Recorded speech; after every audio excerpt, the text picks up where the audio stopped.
వీక్షకులందరికీ నమస్కారం. జూలై నెలలో తులారాశి వారికి ఏ విధమైనటువంటి ఫలితాలు కలగబోతూ ఉన్నాయో ఈ వీడియో ద్వారా తెలుసుకునేటువంటి ప్రయత్నం చేద్దాం. ముఖ్యంగా ఈ మాసంలో ఉండేటువంటి గ్రహస్థితిని చూస్తే 13వ తారీఖు వరకు కుజుడు సప్తమంలో ఉంటారు తులారాశి వారికి.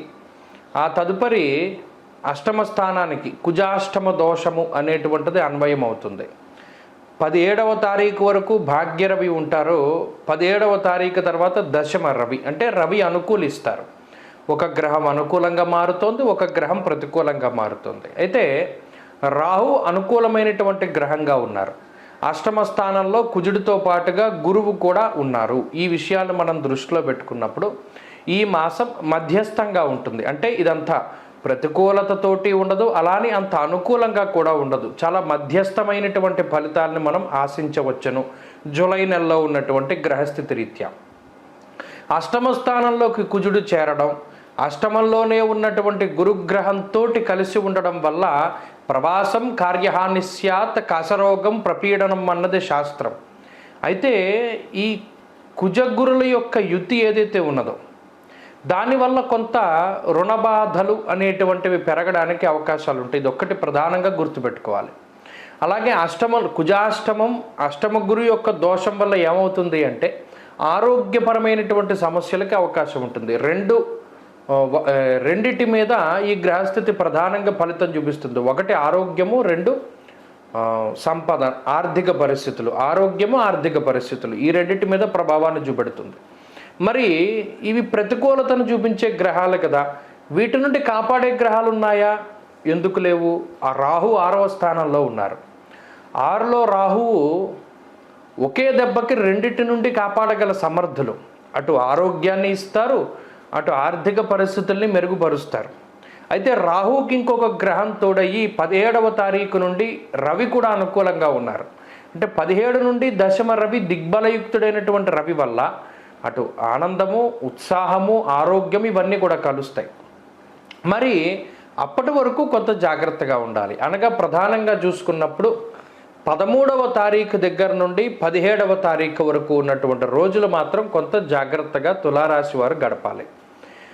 ఆరోగ్యపరమైనటువంటి విషయాలను చూస్తే కుజాష్టమ దోషం ఉన్నప్పుడు అటు విద్యుత్ వల్ల కానీ, అగ్ని వల్ల కానీ, పదునైనటువంటి పనిముట్ల వల్ల కానీ, లేదా విషపూరితమైనటువంటి జంతువుల వల్ల కానీ, అస్త్రశస్త్ర పరమైనటువంటి అంటే అస్త్రాల వల్ల కానీ, శస్త్రముల వల్ల కానీ బాధలు వస్తాయి అనేటువంటిది చెప్పారు.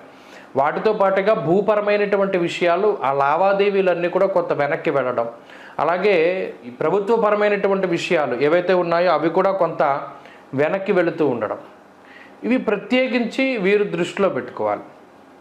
అలాగే ఆర్థికపరమైనటువంటి విషయాలు, కుజాష్టమం వచ్చినప్పుడు లేదా అష్టమ గురుడు ఉన్నప్పుడు, పంచమంలో శని ఉన్నప్పుడు కొంత స్వయంకృతాపరాధాలు ఎక్కువగా చేస్తారు.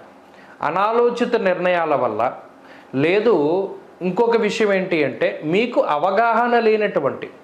అవగాహన రాహిత్యంతో కూడి ఉన్నటువంటి చర్యల వల్ల కూడా దెబ్బతింటారు అని శాస్త్రంలో చెప్పారు. అంటే ఏంటి, ఈ నెలలో తులారాశి వారు అదృష్టాన్ని నమ్ముకోకుండా మిమ్మల్ని మీరు నమ్ముకొని ఈ పని నేను చేయగలను, ఈ పని ప్రారంభిస్తే ఎవరి సహాయం లేకుండా నేను పూర్తి చేస్తాను, లేదా ఇందులో నేను డబ్బు పెడుతున్నాను, నా శక్తిని పెడుతున్నాను, నా సమయాన్ని పెడుతున్నాను, కాబట్టి దీన్ని నేను పూర్తి చేయగలుగుతాను మధ్యలో వదలకుండా అని ప్రగాఢమైనటువంటి విశ్వాసంతోనే ఉండాలి. అంతేగాని ఎవరినైనా నమ్ముకుని కానీ, ప్రత్యేకించి అదృష్టాన్ని నమ్ముకుని కానీ ఏదైనా ఒక పని గనక చేస్తే దానివల్ల మాత్రం ఇబ్బంది పడతారు.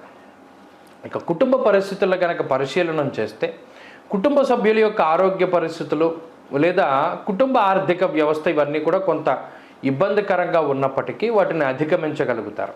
ఇక్కడ కుటుంబ సభ్యుల యొక్క సపోర్ట్ అనేటువంటి విషయం దగ్గరికి వచ్చినప్పుడు అది అంతగా మీకు లభించకపోవచ్చు ఈ జూలై నెలలో. కాబట్టి మీరు సొంతంగానే ముందుకు వెళ్ళవలసినటువంటి పరిస్థితులు ఏర్పడతాయి. ఉద్యోగ వ్యాపారాలకు సంబంధించినటువంటి విషయాలను కనుక పరిశీలన చేస్తే అవి మాత్రం కొంత సానుకూలంగా ఉన్నాయి. కొత్త ఒడిదుడుకులు వచ్చినప్పటికీ వాటి నుండి మీ యొక్క తెలివితేటలతోటి లేదా అనుభవపూర్వకమైనటువంటి జ్ఞానంతో బయటపడగలుగుతారు. వ్యాపార పరంగా ఉండేటువంటి సమస్యలను అధిగమించగలుగుతారు. అయితే ఇక విద్యార్థులకు మాత్రం ఈ గ్రహస్థితి కొంత వ్యతిరేకంగా ఉంటుంది. ప్రత్యేకించి ఏకాగ్రత తగ్గుతూ ఉంటుంది. వాటి పట్ల శ్రద్ధ వహించాలి. స్త్రీలకు ప్రత్యేకించి ఈ గ్రహస్థితి మానసికమైనటువంటి అశాంతికి ఎక్కువగా కారణమవుతుంది. ప్రత్యేకించి నిజంగా ఒక్కసారి కూర్చుని ఆలోచిస్తే మనకు అన్నీ ఉన్నాయి, ఆరోగ్యం ఉంది, డబ్బు ఉంది, లేదా ఒక కుటుంబం, ఇవన్నీ ఉన్నా కూడా ఎక్కడో ఒక తెలియని లోటు, మానసిక అశాంతి వేధిస్తోంది అనేటువంటి మాట మాత్రం స్త్రీలకి ఎక్కువ సార్లు అనిపిస్తూ ఉంటుంది. ఆ విషయం పట్ల మాత్రం కొంత శ్రద్ధ పెట్టాలి. తులారాశి వారు ఈ జూలై నెలలో మరింత మంచి ఫలితాలు, ఇప్పుడు ఇచ్చేటువంటి ఈ అష్టమ కుజ అష్టమ గురు దోషాలు పోయి మంచి ఫలితాలను సాధించడానికై లక్ష్మీ నరసింహస్వామి వారి యొక్క ఆరాధన ఎక్కువగా చేస్తూ ఉండాలి. దక్షిణామూర్తి ఆరాధన ఎక్కువగా చేయాలి. మంగళవారం నాడు సాధ్యమైనంత వరకు సూర్యోదయం నుండి సూర్యాస్తమ పర్యంతము మౌనవ్రతాన్ని చేసి ఎర్రటి పళ్ళు కానీ, కందిపప్పు కానీ, లేదా మరి ఏ ఇతరత్ర బయట పదార్థాలు ఏవి కూడా తినకుండా ఆ రోజు రాత్రిపూట భోజనం చేయడం, లేదా పగటిపూట ఉండలేకపోతే టిఫిన్ తినడం లాంటివి చేస్తూ సుబ్రహ్మణ్యేశ్వర స్వామి వారి యొక్క ఆరాధన అధికంగా చేస్తూ, లక్ష్మీ నరసింహస్వామి వారి యొక్క ఆరాధన అధికంగా చేస్తూ ఉన్నట్టయితే మంచి ఫలితాలు వస్తాయి. రుణ విమోచన అంగారక స్తోత్రాన్ని, లక్ష్మీ నరసింహ కరావలంబ స్తోత్రాన్ని ప్రతినిత్యం పారాయణ చేయండి, మంచి ఫలితాలు సంప్రాప్తమవుతాయి. ఓం శ్రీమాత్రే నమః. వీక్షకులందరికీ నమస్కారం. వారాహి అమ్మవారు అంటే ఎవరు, ఎలా ఆవిర్భవించారు? మనందరికీ వారాహి అమ్మవారు అంటే ఆమె రూపము, ముఖము, వర్చస్సు, అలాగే అమ్మవారు చేత్తో పట్టుకునేటువంటి ఆయుధాలు, హలము, నాగలి, ఇటువంటివన్నీ మనకి కనబడుతూ ఉంటాయి. అయితే చాలామందికి తెలియనటువంటి ఒక విషయం ఏమిటి అంటే, లలితా సహస్రనామం ఎవరైనా చదువుతూ ఉంటే వాళ్ళకి తెలుస్తూ ఉంటుంది.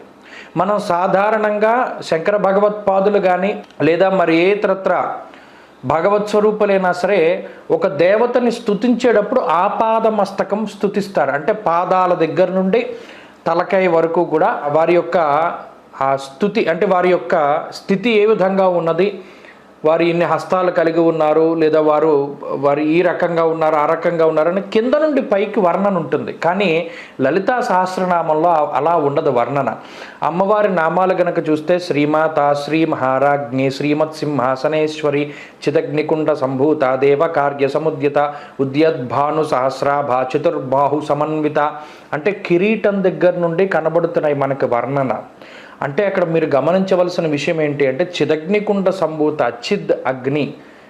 చిదగ్ని అంటే ఏంటంటే సచ్చిదానంద స్వరూపమైనటువంటి పరమాత్మ యొక్క తేజస్సు ఏదైతే ఉన్నదో అది చిదగ్ని. ఆ అగ్నిగుండం అంటే పరమాత్మ యొక్క తేజస్సు.